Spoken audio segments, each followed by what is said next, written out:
ఈరోజు మన encounter news, నేను మీ కె విజయ భాస్కర్.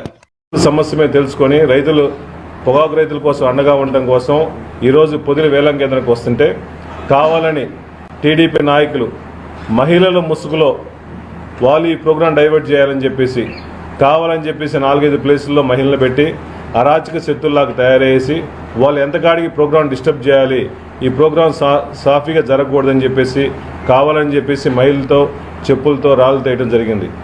అయ్యా మీరు గమనించండి, ఈ కూటమి ప్రజలు కూడా కూటమి నాయకులు కూడా మేమేదో ప్రోగ్రాం చేసుకుంటా ఉంటే మీరు కావాలని నిరసన ఇంకో ప్రదేశంలో చేసుకోవచ్చు కదా.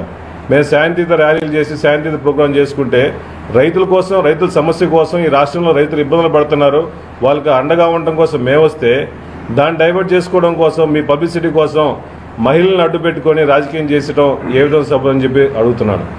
అదేవిధంగా మాట్లాడితే మహిళలందరికీ జగన్మోహన్ గారు క్షమాపణ చెప్పాలన్నారు.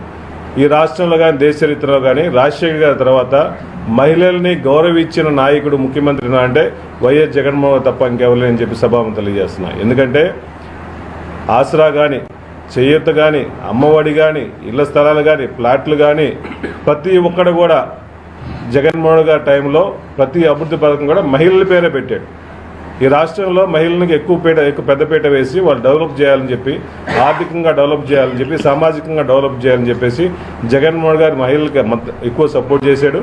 ఈరోజు ర్యాలీలో కూడా వాళ్ళు నిరసన తెలియజేస్తున్నారని తెలిసి కూడా వాళ్ళందరికీ నమస్కారం పెట్టేసి పోయిన ఘన చరిత్ర ఉన్న జగన్మోహన్ గారిని మీరు కావాలని చెప్పేసి మహిళల ముసుగులో రాజకీయం చేయాలని చెప్పి అనుకోవడం నిజంగా చాలా బాధాకరం. ఒకటే గుర్తుపెట్టుకోండి, మీ మీద వ్యతిరేకత స్టార్ట్ అయింది. ఈ వ్యతిరేకత ఈ ప్రకాశం జిల్లాలోనే ఈ రైతులందరూ తెలియపరిచారు. దాన్ని తట్టుకోలేక దీన్ని డైవర్ట్ చేసుకోవడం కోసం నానా రకాలు పెడుతున్నారు. దయచేసి కూటమి నాయకులకు దయచేసి ఆపండి, ఇటువంటి చర్యలు ఆపండి.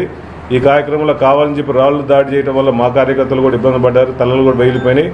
వాళ్ళు కావాలని చెప్పి ఈ శాంతి పద్ధతులని ఇబ్బంది చేసుకోవడం కోసం, మేము పెట్టిన ప్రోగ్రాం డైవర్ట్ చేసుకోవడం కోసం ముందు వాళ్ళు ఇవన్నీ పెట్టారు. అసలు వాళ్ళే మహిళలు రాకపోతే శాంతియుతంగా ర్యాలీ బాగా చక్కగా జరిగిపోయేది. కావాలని చెప్పి ఏదో గలబా చేయాలని చెప్పేసి ఇంటెన్షన్తో 2-3 రోజుల నుంచి మహిళలను అడ్డుపెట్టుకొని కావాలని ప్రోగ్రాం చేశారు. దయచేసి శాంతి పద్ధతుల విఘాతం కల్పించకూడదు. ఈ జగన్మోహన్ గారు మొట్టమొదటి నుంచి కూడా రైతుల కోసం అండగా ఉంటాడు, పొగాకు రైతుల కోసం అండగా ఉంటాడు. ముఖ్యంగా మహిళలకి గౌరవించే నాయకుడు ఒక మాజీ ముఖ్యమంత్రి అయినా మహిళల్ని గౌరవించే నాయకుడు జగన్మోహన్ గారు తప్ప ఇంకెవరు లేరు. కాబట్టి ఎప్పుడు ఈ రాష్ట్రంలో రైతుల కోసం, మహిళల కోసం అండగా ఉంటానని చెప్పి తెలియజేస్తున్నాం.